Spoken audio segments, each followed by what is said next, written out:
রব্বানা আতিনা ফিদ দুনিয়া হাসানা। দুনিয়ার কল্যাণ চাই। কিসের কল্যাণ চাই? দুনিয়ার কল্যাণ চাই, আখিরাতের কল্যাণ চাই এবং জাহান্নাম থেকে মুক্তি চাই। জাহান্নাম থেকে কি? তবে দুনিয়ার ক্ষেত্রে কি করতে হবে, দুনিয়ার কাজের ক্ষেত্রে কি কি করতে হবে, আর আখিরাতের কাজের ক্ষেত্রে কি করতে হবে, সে বিষয়ে আল্লাহ পাক আবার বলে দিয়েছেন। যেমন এখানে আমরা দুনিয়ার কল্যাণ চাচ্ছি, আখিরাতের কল্যাণ চাচ্ছি। কোন জায়গায় যদি দুনিয়া এবং আখিরাত একত্র হয়ে যায়, সেই জায়গায় কাকে প্রাধান্য দিতে হবে সে ব্যাপারে কথা আছে। সে ব্যাপারে কি আছে? কথা আছে। যেমন আল্লাহ পাক বলছেন, বাল তুসিরুনাল হায়াতাদ দুনিয়া ওয়াল আখিরাতু খায়রুন ওয়া আবকা। আল্লাহ রাব্বুল আলামিন বলেন, দুনিয়ার গোলামরা বাল তুসিরুনাল হায়াতাদ দুনিয়া, দুনিয়াকে সব জায়গায় প্রাধান্য দেওয়া যাবে না। আমাদের প্রত্যেককেই মনে রাখতে হবে আমাদের বাড়ি কোথায়। কথা কয় না? বলেন বলেন, আমাদের বাড়ি কোথায়? আমাদের বাবা মার বাড়ি কোথায়? তাহলে আমাদের বাবা মা ছিল কোথায়? জান্নাতে ছিল। তাহলে জান্নাত আমরা প্রত্যেক সম্পত্তি হিসাবে, জান্নাত আমাদের অধিকার। ঠিক না ভাই? ঠিক। জান্নাত আমাদের কি? প্রত্যেক সম্পত্তি। কারণ আমার বাবা মা কোথায় ছিল? জান্নাতে ছিল। তা আমাদের অধিকার কোথায়? জান্নাতে আমাদের কি আছে? অধিকার আছে। বাল তুসিরুনাল হায়াতাদ দুনিয়া ওয়াল আখিরা খায়রুন ওয়া আবকা। দুনিয়া যখন একত্র হয়ে যায় আর আখিরাত যখন একত্র হয়ে যায়, আমাদেরকে প্রাধান্য দিতে হবে আখিরাতকে। কি প্রাধান্য দিতে হবে? যখন আযান হবে, সালাতের যখন সময় হয়ে যাবে, তখন আমরা জমির আইল কাটবো নাকি? কথা হয় না? হ্যাঁ, আমাদের জমির আইলের কাছে গেলে অন্যের সম্পদ অবৈধভাবে ভক্ষণ করতে গেলে আমাদের মাথা কাজ করে না। কি বলেন? কথা কয় না? মাথা কাজ করে? মাথা কিন্তু আমাদের কাজ করে না। আর দেখবেন হুজুরদেরকে সবাই একটু বেশি খাওয়াইতে চায়। বুঝেন? কথা বুঝেন? একবার বাজার করতে গিয়েছিলাম ঢাকায় থাকতে। বাজার করতে গিয়ে গোস্ত আমাকে বেশি দিল। বললো যে হুজুর মানুষকে একটু গোস্ত বেশি করে দেয়।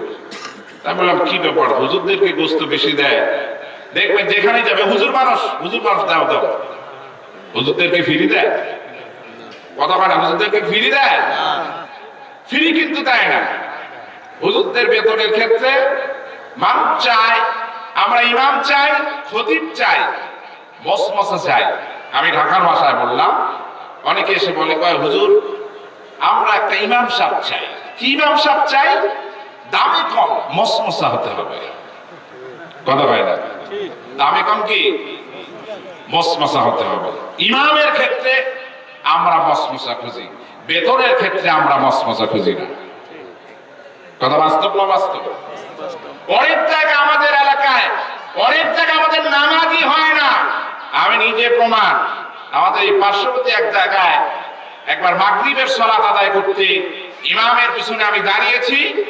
ইমাম পড়তেছে, সূরা ফাতিহা পড়লো, পড়ার পর পড়তেছে আল্লাহুম্মা ইন্নী যালামতু নাফসি যুলমান কাসীরান ওয়া লা ইয়াগফিরুয যুনুবা। এটা কি? কথা হয় না? নামাজ হইছে? আমি বললাম এই নামাজ সার, নামাজ সার, এই নামাজ সার। জোরে যখন তিনবার বলেছি, প্রথমে আপনি করে বলেছি সারে না, তুই করে বলছি নামাজ সারছে। কি বলেন? কয়েক এটা দিয়ে আমি তো আমার বয়স 40 বছর 20 বছর যাবত আমি এটা দিয়েই পড়ি। নামাজের অবস্থা কি বলেন? কথা বলেন নামাজের অবস্থা কি? নামাজ কিন্তু হচ্ছে না। নামাজ আমাদের হওয়া দরকার আছে না নাই? অন্যের সম্পদ ভক্ষণ করতে গিয়া ওজনে কম বেশি করার জন্য আল্লাহ পাক কোরআনুল কারীমের মধ্যে যারা দুর্ভাগ্য মন্দ ভাগ্য সম্পূর্ণ যারা হবে তাদের একটা তালিকা করেছেন। তার মধ্যে একটি অন্যতম তালিকা আল্লাহ পাক বলছেন ওয়াইলুল লিল মুতাফফিফিন আল্লাযীনা ইযা ইকতালু আলান নাসি ইস্তাওফুন ওয়া ইযা কালুহুম أو وزنوهم يخسرون আল্লাহ রাব্বুল আলামিন বলেন মন্দ ভাগ্য সম্পূর্ণ লোকের তালিকা তোমরা শোনো। তার মধ্যে একটি তালিকা হচ্ছে যারা মানুষকে নিজে মেপে দেওয়ার সময় অন্যকে কম দিতে চায়, কিন্তু নিজে মেপে নেওয়ার সময় বেশি নিতে চায়। কথা কয় না? এ স্বভাব আমাদের আছে না নাই? হুজুরদের কথা কয় না? সবার এই স্বভাব আছে। নিজে যখন ওজন করে দিতে চায়, কম দিতে চায়, আর ওজন করে নেওয়ার সময় বেশি দিতে চায়। প্রিয় ভাইরা আমার, এই অভ্যাস আমাদেরকে বাদ দিতে হবে। মানুষের সম্মুখে এবং পিছনে মানুষ সবচাইতে বেশি দোষ চর্চা করে। পৃথিবীর বুকে সবচাইতে মিষ্টান্ন জিনিস হচ্ছে অন্যের দোষ চর্চা করা। ঠিক না ঠিক? দুনিয়া আপনি যে গুনাহ করতে যান, গুনায় লাভ আছে। গুনায় কি আছে? গুনায় লাভ আছে। সুদি কারবার করতে যান, যেটার ব্যাপারে আল্লাহ পাক বলেছেন প্রকাশ্যে যুদ্ধ করবে, কিন্তু ওই সুদি কারবার করলে টাকা আছে না নাই? কতখানি আছে না নাই? একটা উদাহরণ আমি আপনাদেরকে দিলাম। কিন্তু অন্যের দোষ চর্চা করলে, অন্যের দোষ চর্চা করলে বলেন কি লাভ হয়? কত পায় না? লাভ আছে? সময়ের অপচয় হয়। অন্যের দোষ চর্চা করলে সময়ের অপচয় হয়, এগুলা হয়। কিন্তু নিজের আমলনামা থেকে অটোমেটিকলি যত নেকি আছে, যত আমলনামা আছে, সবটাই অন্যের কাছে চলে যায়। এটা আমাদের লাভ না লস? কতখানি লাভ না লস? এই জন্যই স্বভাবগুলো আমাদেরকে বাদ দিতে হবে। আল্লাহ পাক বলছেন ওয়াইলুল লিকুল্লি হুমাযাতিন লুমাযা, যারা মানুষের সম্মুখে এবং পিছনে মানুষের দোষ চর্চা করে, ওরা হচ্ছে মন্দ ভাগ্য সম্পন্ন। ওরা কি ভাগ্য সম্পন্ন? মন্দ ভাগ্য সম্পন্ন। দুনিয়ার আখিরাত কোন জায়গায় যদি এক হয়ে যায়, আখিরাতকে প্রাধান্য দিতে হবে। আর আখিরাতকে যারা প্রাধান্য দেবে না, আল্লাহ পাক বলেন তারা হচ্ছে মন্দ ভাগ্য সম্পন্ন। আল্লাযীনা ইস্তাহিব্বুনাল হায়াতাদ দুনিয়া আলাল আখিরাতি ইয়াসুদ্দুনা আন সাবিলিল্লাহ ওয়া ইয়াবগুনাহা ইওয়াদা উলাইকা ফী দালালিন বাঈদ। যারা দুনিয়াকে ভালোবাসবে, দুনিয়াকে প্রাধান্য দেবে, আর আল্লাহর পথ থেকে মানুষদেরকে ফিরায় রাখবে, ওয়ায়াবগুনাহা ইওয়াজা, তারা হচ্ছে বক্রপথের অনুসরণ করে, আর তারাই হচ্ছে স্পষ্ট পথভ্রষ্টের মধ্যে, তারাই হচ্ছে নিমজ্জিত আছে। আল্লাহ পাক বলেন দুনিয়া তোমাদের জন্য, আমি দুনিয়ার কাজ তোমাদের জন্য আমি হারাম করি নাই, দুনিয়ার কাজ তোমাদের জন্য আমি নিষেধ করি নাই। তবে দুনিয়া করতে গিয়া কি কি কাজ তোমরা ভুলে যাও। আল্লাহ পাক সূরা নূরের 37 নম্বর আয়াতের মধ্যে বলছেন রিজালুল লা তুলহিহিম তিজারাতুন ওয়ালা বাইউন আন যিকরিল্লাহ ওয়া ইকামিস সালাতি ওয়া ইতাইস যাকাত يخافون يوما تقلب فيه القلوب والأبصار।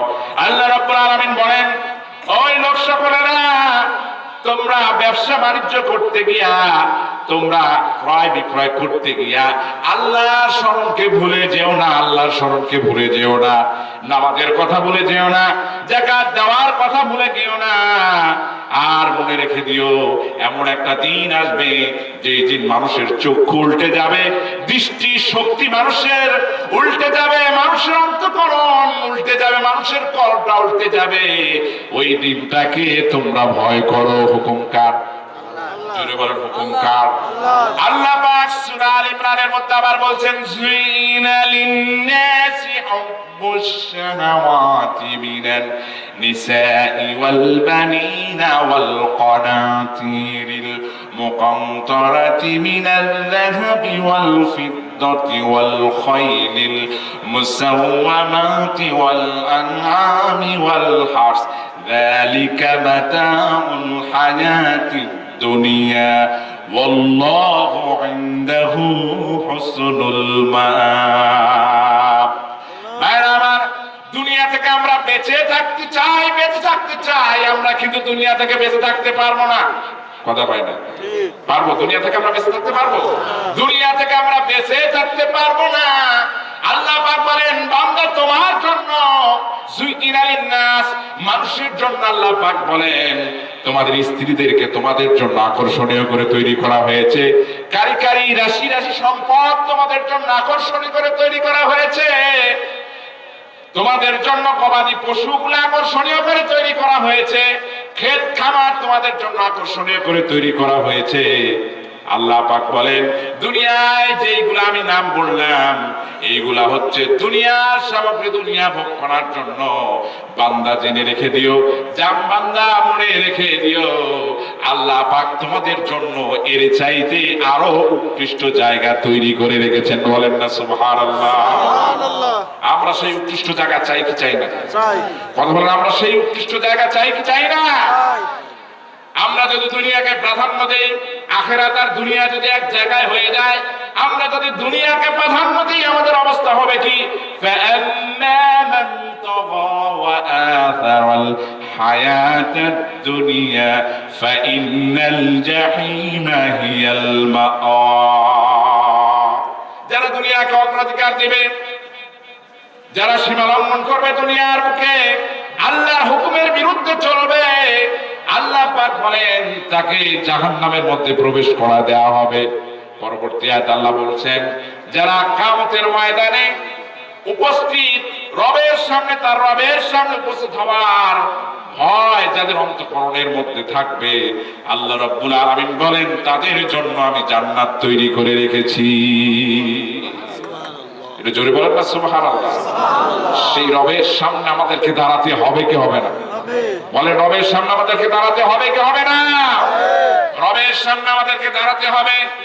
এই জন্য রবের সামনে যখন দাঁড়াতে হবে, দুনিয়ায় রবের হুকুম সব জায়গায় মানা লাগবে কি লাগবে না? রব ছাড়া কিন্তু বের হওয়ার কোনো কায়দা নাই।